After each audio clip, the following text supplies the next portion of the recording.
Boa tarde a todos. Somos 19, né, participantes até agora. É um tema um tanto difícil, né, para a gente falar, que é um tema um pouco incompreensível mesmo, né, para nós.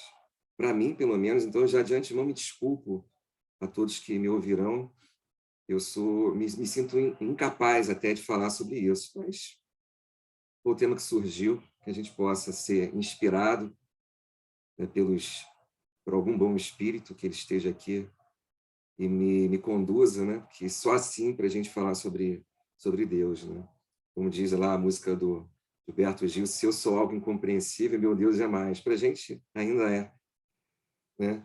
Tantas teologias, tantos teólogos aí, tantos tratados religiosos tentaram ou tentam, né, falar de Deus. Imagina eu agora querendo falar dele por alguns minutos, né?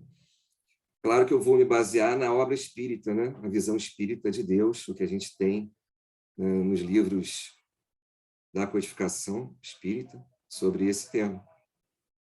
Deus que por tanto tempo foi visto, né, das mais diversas formas, né?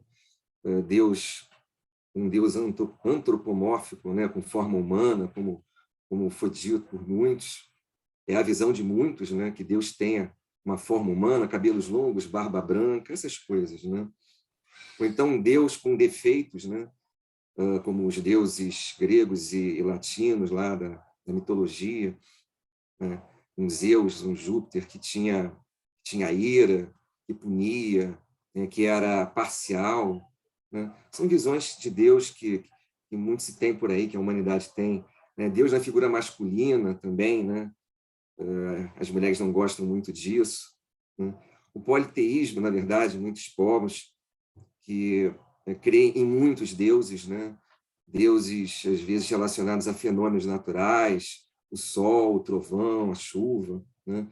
Por medo, por ignorância, né? Por submissão a forças maiores, né? Os povos da antiguidade, que viam nessas forças da natureza algo maior, algo que pudesse ser chamado de Deus. Então, a gente veio, ao longo do tempo, tratando desse assunto de acordo com a nossa maturidade da hora, né? Era o que a gente compreendia e a gente atribuía a existência de Deus para aqueles que criam em Deus, né? Na verdade, a crença em Deus ela é predominante realmente no mundo, né? Desde de muito tempo se acredita em algo maior. Eu não sei se porque a gente precisa disso, a gente precisa confiar em alguma coisa que está além da nossa força, da nossa capacidade. Talvez pensar que a gente está sozinho e que a gente que vai guiar, o que vai conduzir a nossa caminhada, talvez seja pesado demais. E acreditar numa força, numa entidade, em algo maior, talvez seja mais confortável. Então, de modo geral, os povos acreditam em Deus já há muito. E nós aqui, né, isso é uma coisa essencial para nós espíritas, nós acreditamos em Deus. E aí a gente pode partir logo para aquela pergunta número 1 do Livro dos Espíritos, né, que é a obra máxima da nossa codificação espírita, né? A gente tem lá 1019 perguntas, e a pergunta 01, a pergunta número 1, é... Vamos lá. Que é Deus? Que é Deus? Não é quem é Deus, é que é Deus. O que é isso, né? E aí vem a resposta da espiritualidade sobre essa pergunta. Deus é a inteligência suprema, causa primária de todas as coisas. Então, ele é a inteligência superior. Ele é aquele que pensa de maneira superior a tudo e a todos. E ele é a causa de tudo que veio, tudo que foi criado, tudo que existe é dependente dele, né? Então, existe a questão da fé em Deus, que eu acabei de mencionar anteriormente, acreditar ou não acreditar, há quem não acredite nele, né? Há quem veja nisso apenas uma crença, ou pense que o ser humano, por ele só, já justifica tudo isso, né? A existência do mundo, das coisas, ela veio de uma casualidade, veio de uma circunstância casual, as coisas foram acontecendo sem uma condução inteligente, sem uma força que tivesse por detrás, né, acompanhando. Há quem creia nisso. E há quem creia que existe esse fio condutor, essa inteligência suprema que não só criou, mas que como conduz todas as coisas. Eu falei da pergunta número 1. Eu queria partir dos atributos da divindade, né? Porque a gente, eu vou aproveitar 4 ou 5 perguntas do Livro dos Espíritos e a gente vai chegar a essas conclusões sobre cada pormenor, sobre cada detalhe conhecido ou possivelmente conhecido da divindade, para que a gente possa chegar um pouco mais perto dela, né? Conhecer Deus ainda não é possível. A gente não vai ter acesso a tudo. A gente pode ter acesso no encadeamento de coisas. Por exemplo, considerar que ele existe, a aceitação é alguma coisa que já nos ajuda, né? Porque a partir disso a gente pode começar a pensar nos atributos, nos seus atributos, nas coisas relacionadas a ele.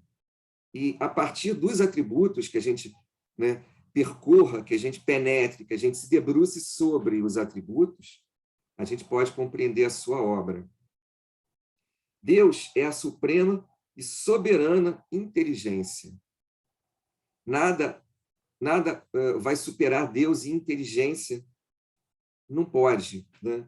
Porque se houver algo, alguém, ou alguma entidade mais inteligente que Deus, este, então, é que seria Deus. Para que não haja ninguém mais inteligente que ele então se torna a inteligência suprema. Eu vou ler a pergunta número 9 do Livro dos Espíritos, né? A gente leu a número 1, eu vou ler a número 9, e ela fala o seguinte aqui. Em que é que na causa primária se revela uma inteligência suprema e superior a todas as inteligências. Aí os espíritos respondem assim: tendes um provérbio que diz: pela obra se reconhece o autor. Pois bem, vede a obra e procurai o autor. O orgulho é que gera a incredulidade. Essa parte é maravilhosa, ouçam. O homem orgulhoso nada admite acima de si. Por isso é que ele se denomina a si mesmo de espírito forte, pobre ser que um sopro de Deus pode abater. Então, não reconhecer que Deus é a inteligência suprema, e muitos de nós o fazem, há muitos que não creem em Deus, que se dizem ateus, e que acham que o humanismo que é o que vale, né? No sentido que o homem é o todo-poderoso, né? Esses são orgulhosos e arrogantes. Há uma arrogância e um orgulho humano, então, nos que fazem isso, nos que professam essa crença, essa ideologia, né? Tão humanista, tão centrada no homem apenas, como o homem sendo o único, aquele que responde por tudo que a gente vê. Não pode. Há uma inteligência suprema, há algo muito acima de nós. Por quê? Porque o homem não é capaz de produzir tantas coisas que os nossos olhos veem neste mundo e no universo. Há tantas coisas que estão muito além da capacidade humana em produzir, em confeccionar, em criar, que isso tem que ser obra, né, por dedução lógica de uma inteligência superior, suprema, muito superior à nossa, né? Então, essa arrogância humana, ela cai por terra, né, diante de uma análise simples até, rápida, né, que a gente faça por esse ângulo, por esse ponto de vista, né? Deus é eterno, é outro atributo que a gente pode descrever aqui, pode citar. Sim, ele é eterno, ele sempre existiu. Por quê? Se ele não fosse eterno, outro haveria, né, que o teria criado, ou teria criado as outras coisas. Então, este seria Deus. Para que isso não fosse assim, para que isso não se desse dessa maneira, Deus é eterno, ele sempre existiu, né? Então, ele é anterior a tudo e a todos, para que não haja outro anterior a ele, senão este seria o Deus. Deus é imutável, ele não muda. As suas leis são permanentes, são imutáveis, elas são as mesmas desde sempre, são eternas e as mesmas. Por quê? Porque isso gera ordem, isso gera organização. A gente vai ver depois que isso gera justiça, né? O amor verdadeiro, ele necessita de ordem, ele necessita de equilíbrio, ele necessita de que as coisas sejam respeitadas, não pode haver parcialidade, não pode haver ora uma posição, ora outra, né? É necessário que haja uma permanência, né, dos desígnios, das decisões, das ordens e das leis divinas, né? E assim a gente pensa no quê? No sofrimento humano. Aí eu gostaria de penetrar um pouquinho, foi uma coisa que até me motivou a fazer a palestra, né? É o que nos leva a pensar em Deus. A gente pensa em Deus quando a gente está mal, quando a gente está sofrendo. Aí a gente solicita a presença dele, a gente sente que ele precisa nos ajudar, né? Quando está tudo muito bem, a gente esquece dele. Então, esse vínculo, pelo menos da condição humana atual, de nós humanos inferiores, como eu aqui, né?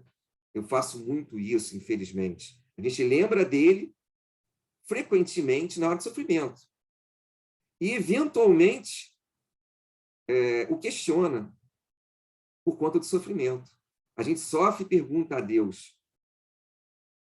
Ou pergunta, Deus existe mesmo? Porque eu estou passando por isso, eu mereço isso? Cadê Deus, então? Cadê a justiça divina? Né? Existe ela realmente? É um outro atributo que falaremos, justiça divina. Mas a gente, nessa hora, a gente questiona por quê? Porque nós somos incrédulos, nossa fé é falha, é rateante. E a gente começa a questionar Deus porque a gente sofre. Há quem já esteja num patamar mais elevado, né? E que a fé é inquebrantável, a fé se mantém até na hora extrema do sofrimento. Não, essas pessoas mais evoluídas do que eu e de que alguns outros, elas, na hora do sofrimento máximo, elas não desconsideram Deus, elas estão ali e reconhecem Deus, glorificam a Deus, sabem que alguma razão há para o sofrimento, e nós espíritas sabemos que o sofrimento é causa nossa, né? Nós é que produzimos, porque nós infringimos as leis de Deus imutáveis no passado, anteriormente. O delito foi cometido e agora vem a pena. A doutrina espírita explica isso muito bem. Então, a gente não pode culpar Deus ou dizer que ele está sendo injusto ou que ele não é bom. Não, ele é justíssimo, ele é bom. Porém, nós infringimos uma lei previamente estabelecida, e aí a gente vem, evidentemente, e passar pelas agruras, pelos sofrimentos, pelas aflições, por conta, né, da infração, por conta de termos desrespeitado essas leis, ou essa lei naquele momento, ou seja. Tá? Então, a culpa é nossa. E Deus, muito bom que ele é tão bom, ele nos respeita tanto. Olha, observem isso, vejam só esse ponto de vista, não sei se vocês vão concordar. Ele nos ama, nos respeita tanto, a lei dele é imutável, ela está ali, e ele deixa que nós passemos pelas provações, pelas mínimas aflições, pelos resgates dessa lei, em respeito a nós mesmos, para que nós adquiramos dignidade, para que a gente tenha dignidade em poder pagar pelo erro. Seria muito estranho se ele passasse a mão na nossa cabeça e deixasse seguir. Ele não faz isso. Ele deixa, por conta da sua lei perfeita e imutável, que nós cumpramos a penitência. Cumpramos a penitência. Depois eu vou ler um texto de Herculano Pires que fala que a penitência, na verdade, está na nossa consciência. Então, é importante que a gente entenda isso. Eu queria também fazer um enxerto aqui no estudo e falar do livro de Jó, que é um livro do Antigo Testamento, um livro sapiencial, um livro maravilhoso, belíssimo. Tive a oportunidade de ler esse livro para fazer o estudo. Recomendo que vocês façam um livro curto, de 30 e poucas páginas, muito bonito. Os livros sapienciais do Antigo Testamento são os livros de sabedoria, né? O livro de Jó, os Salmos também, que são livros muito apreciados, né? Os Provérbios muito apreciados, Eclesiastes, Cântico dos Cânticos, livro da sabedoria, e o Eclesiástico. Esses são os livros sapienciais. O livro de Jó talvez seja o mais bonito de todos, né? Então, conta a história daquele homem de Jó que tinha tudo, que era rico, tinha rebanhos, tinha muitos filhos, tinha saúde, era um homem bom, né? Seguia, glorificava a Deus. E, num determinado momento, Deus, entre aspas, tira dele, né? Tira primeiro os rebanhos, mata os filhos, dá uma doença de pele, úlceras que cobrem o corpo todo dele. Ele continua ainda crendo em Deus e aguardando que Deus vá ter misericórdia por ele. Essa misericórdia, no momento, não chega. E, evidentemente, ele começa a se rebelar, a blasfemar por conta da sua situação. 3 amigos se aproximam, né? 3 amigos de nome Bala, Sofar e Elifaz, está no texto bíblico, caso vocês queiram ler, né? E esses amigos, falsos amigos, ficam botando lenha na fogueira. Está vendo? Olha, Deus é punitivo, Deus é mau. Você merece isso, você fez alguma coisa para passar por tudo isso. Cadê esse Deus bom que você dizia? E eles ficam, né, insuflando Jó contra Deus. E Jó, claro que é humano, né? Ele também tem as suas fraquezas. Ele fica meio perdido. E tem os diálogos dele com os amigos. E nesses diálogos, né, ele vai conseguindo falar, entre aspas, com Deus. E Deus se mostra para ele o quê? O Todo-Poderoso. Deus, através dos diálogos, né, de uma maneira sapiencial, através de sabedoria, através de um jeito indireto, vai mostrando a Jó que ele é o Senhor do universo, ele criou tudo, ele tem um poder infinito. Como ele, um humano pequeno, poderia contestar a sabedoria de Deus? E aí vem o sofrimento humano, na verdade, Jó representa a humanidade sofredora, aquela que sofre, todos nós que sofremos e que questionamos Deus, e aí a gente tem que refletir que o nosso sofrimento é oriundo do nosso passado, da produção nossa, nós é que produzimos. Conforme Jó vai refletindo, vai percebendo que Deus é bom sim, misericordioso sim, e que ele não tem como contestar Deus. E alguma razão maior para que ele sofra, ele faz as pazes com Deus. Ele se desculpa, ele reconhece a grandeza, né, da divindade, o poder da divindade, né, o poder supremo da divindade. E aí o que acontece? Deus devolve a ele em dobro tudo que ele perdeu. Ele tem 7 filhos, ele vive 140 anos, alegoricamente, né, o texto bíblico diz. Ele tem os rebanhos em dobro, ele tem a felicidade dele dada em dobro. Por quê? Porque ele reconheceu que, na verdade, Deus era bom sim. E aquilo foi um momento de prova que ele passou. Um momento que ele precisou passar como a humanidade passa, como nós passamos. E nós não temos o direito de contestar a sabedoria de Deus, a justiça e o poder de Deus em momento algum. Porque isso é supremo. E Jó, nesse momento, reconhece, né, a grandeza de Deus e tem devolvido a ele tudo que perdeu. Deus é imaterial. Bom, isso é fácil, né? A matéria somos nós, são as coisas que nós vemos, é o fluido cósmico que preenche, que cria, que dá forma a tudo. Deus é uma outra coisa, né? Que não é isso, não é matéria. Deus não é matéria. Deus é onipotente, ele é a potência máxima, ele é o poder máximo, né? Não há nada mais poderoso que ele. Se houvesse, esse sim seria Deus, a semelhança da soberana inteligência, da eternidade dele, né? Não é concebível que haja alguém mais poderoso que ele. Por quê? Porque senão este seria Deus, né? Esse atributo. Então, temos que reconhecer a onipotência, a potência, o poder superior, supremo, maior que tudo e todos de Deus, né? Essa é a parte mais bonita que eu acho. Ele é soberanamente justo e bom. Então, a justiça dele, ela está embutida em tudo, nas suas leis. Não há cabimento que haja um mínimo sequer de injustiça. Como diz o livro dos Espíritos, aqui a Gênesis também fala, é como a analogia sobre o negro absoluto, né? Se houvesse uma gotinha de branco, um pinguim de outra cor, não seria um negro absoluto. Então, a justiça de Deus, ela é suprema, ela é máxima. ela não comporta o mínimo que seja de injustiça, e de bondade também. Então, tudo o que acontece conosco, direto ou indiretamente, como com Jó, eu contei, é por justiça, que as suas leis são perfeitas. Somos nós infringindo as leis e nós precisando nos retratar diante dessas leis. E ele nos permite, né, ele é imparcial, ele é suave, ele é silencioso, mas ele nos permite que a gente se retrate, né? E aí a gente adquire a dignidade, como eu falei, né? Isso é um amor imenso por nós, uma consideração muito grande por nós, deixar que a gente se retrate, que a gente consiga evoluir por nossa própria conta, né? Eu vou ler o texto de Herculano Pires. É um texto muito bonito, é um livro muito difícil, na verdade, que chama A Concepção Existencial de Deus.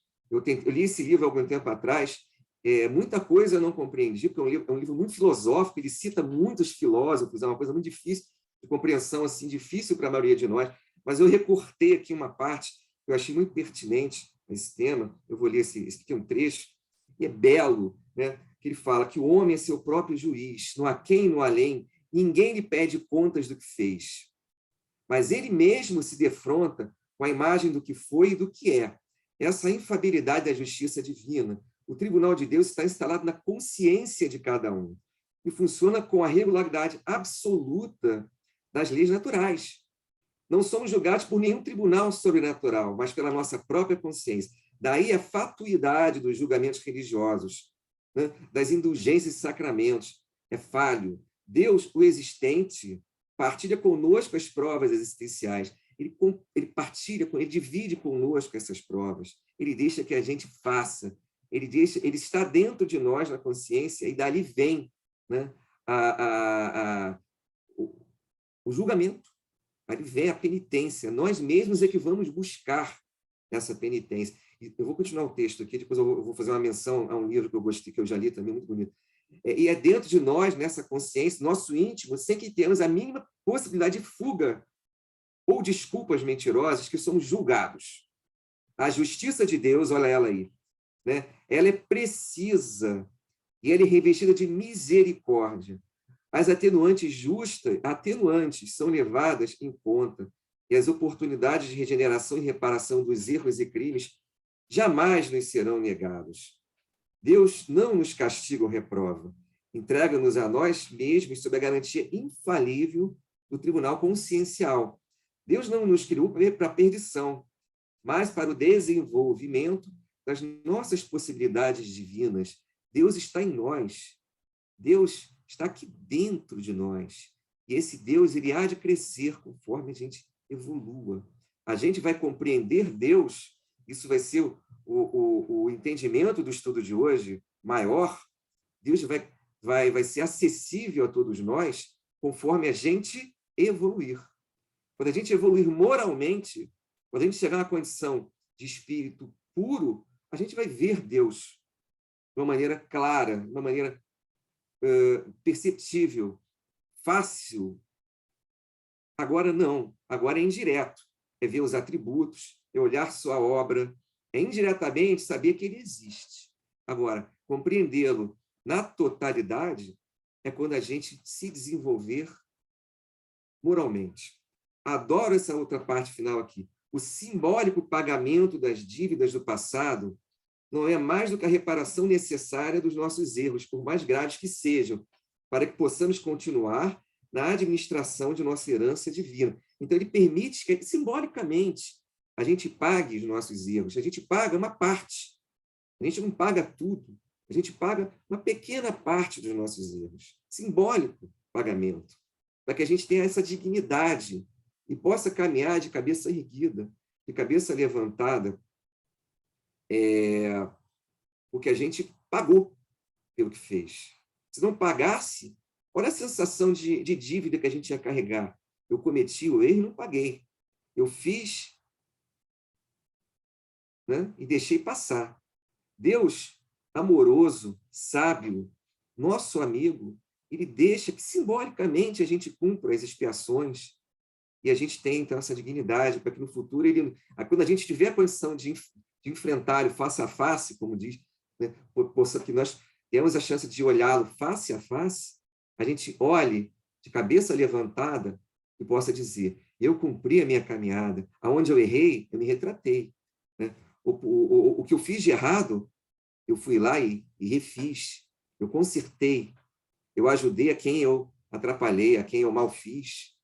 Ele deixa que a gente faça isso, para que a gente adquira essa dignidade, a gente adquira esse direito. Né? Aí sim vamos conquistar o direito de sermos pequenos deuses, né? De estarmos à altura da divindade. Né? É uma forma que a gente vai ter de chegar nele. Deus é infinitamente perfeito. Né? Não há nada que ultrapasse ele em perfeição. Ele é infinito em suas perfeições.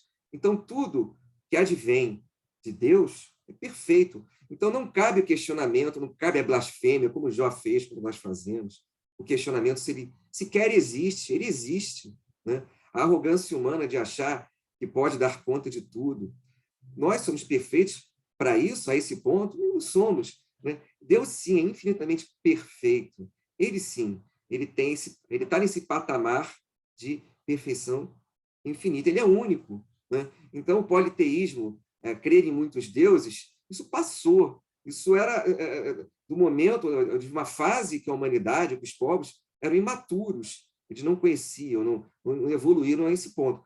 Uma vez que temos evoluído alguma coisa, a gente já crê num Deus único. Por que Jesus nasceu no povo hebreu? Porque já era um povo que cria no Deus único, né? Que isso já é uma manifestação de alguma evolução do povo, daquele povo ou dos povos. Acreditar que Deus é único, na unicidade da divindade, é uma coisa só, é um Deus só. Né?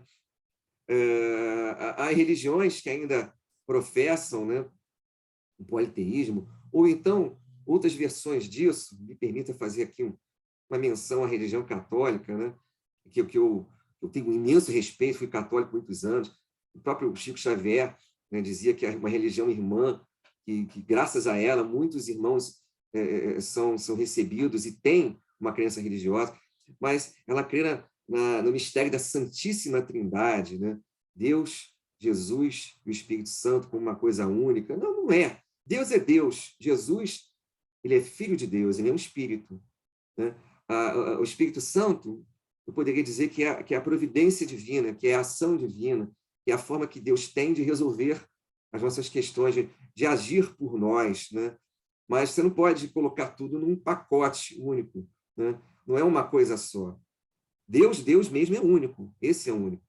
Esse sim é único. Né? Jesus não é Deus.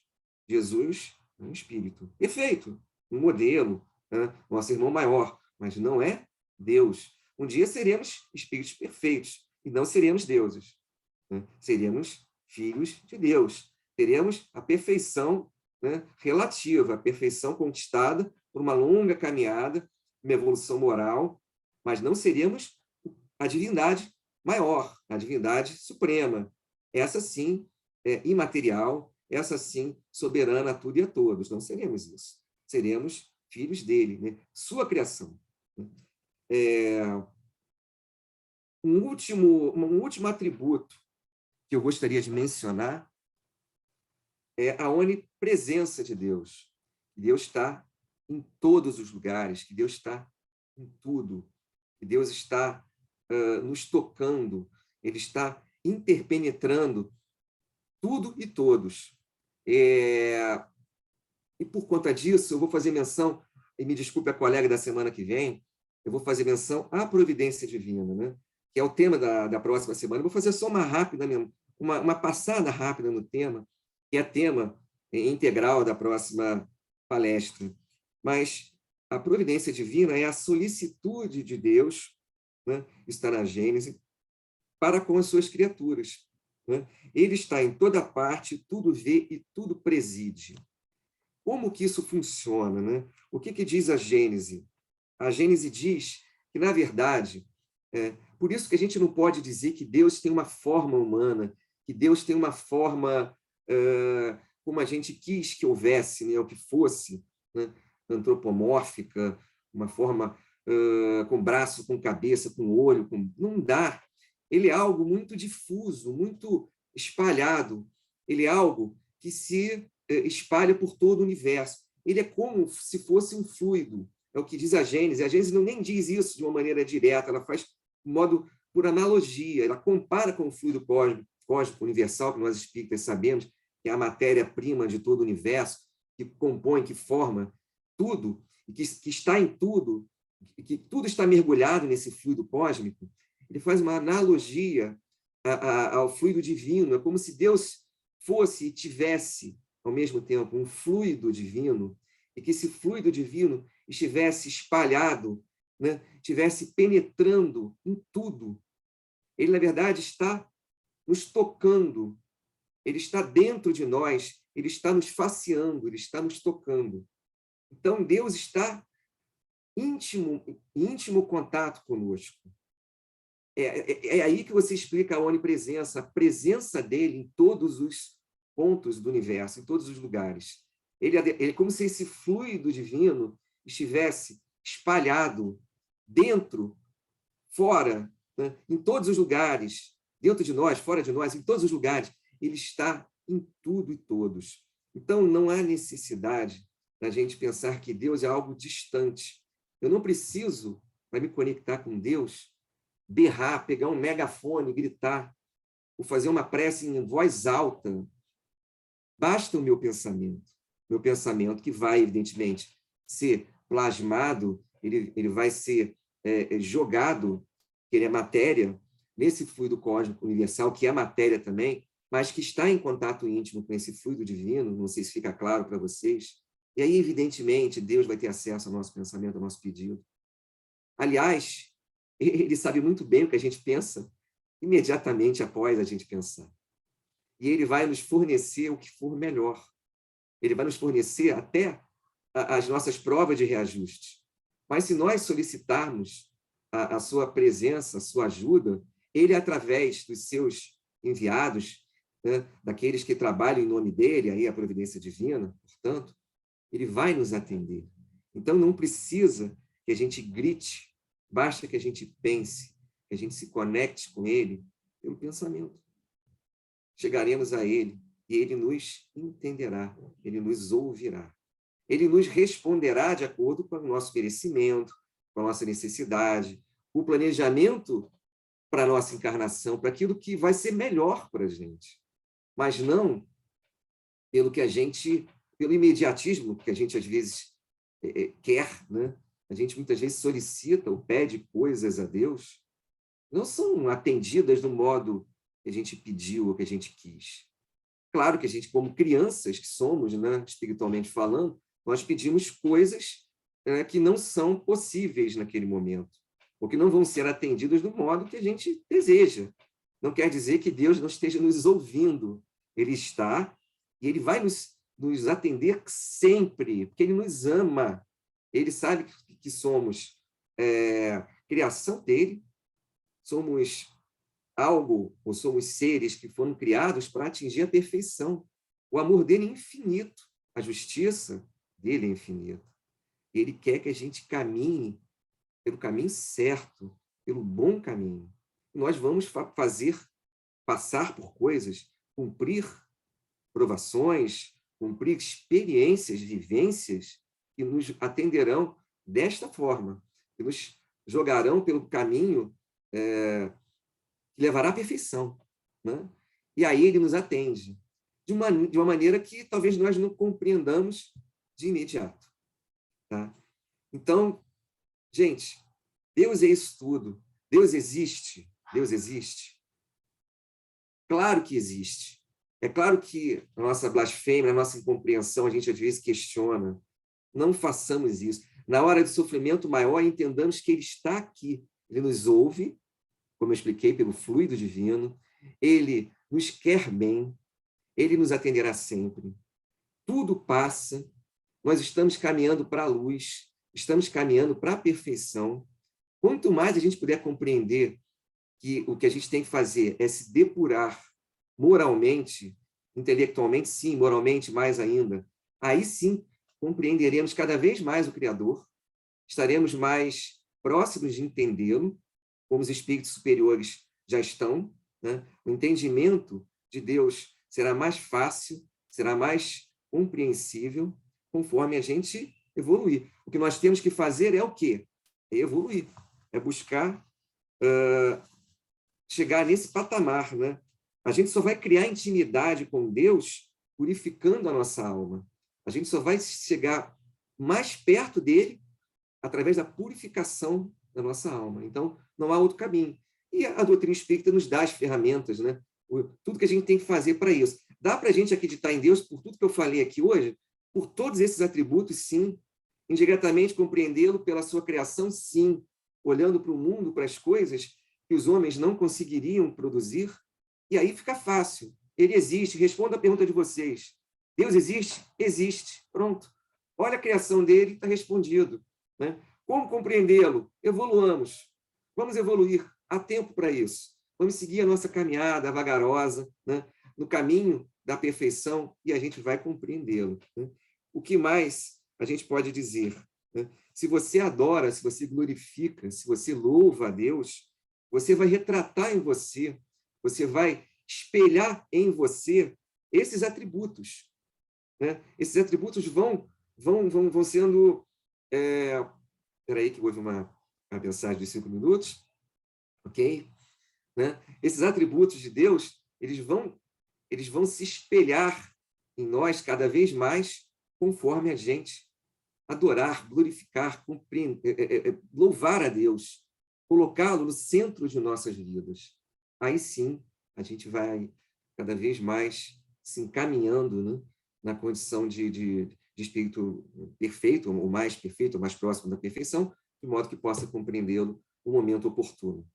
Tá, gente? Então, a dica é: busquemos a perfeição, busquemos a evolução moral, e assim a gente vai se encaminhar na direção da divindade.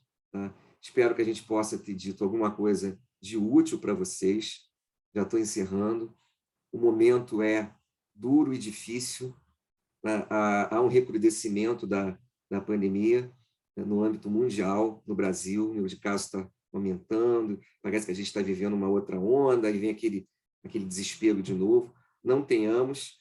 É a hora de ter fé em Deus, de compreender, como Jó, né, um momento de sofrimento grande, um momento necessário, um momento de prova, e que Deus, no momento seguinte, o que fez com Jó, né, devolveu a felicidade, devolveu tudo a ele. Deus continua conosco, ele vai nos devolver, né, tudo que nós merecemos, tudo que nós, né, digamos assim, aguardamos, né, em termos de felicidade, em termos de benefícios.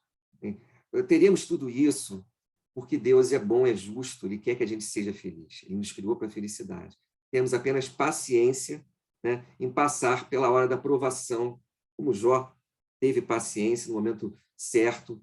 Ele reconheceu, né, a grandeza de Deus, toda a sua superioridade, e aí as coisas ficaram bem. Né? Que seja assim conosco. Um beijo em cada coração, e que a gente continue acompanhando aqui os estudos, as reuniões públicas, que elas sempre trazem algum benefício para nós. Fiquem com Deus. Fiquem com Deus.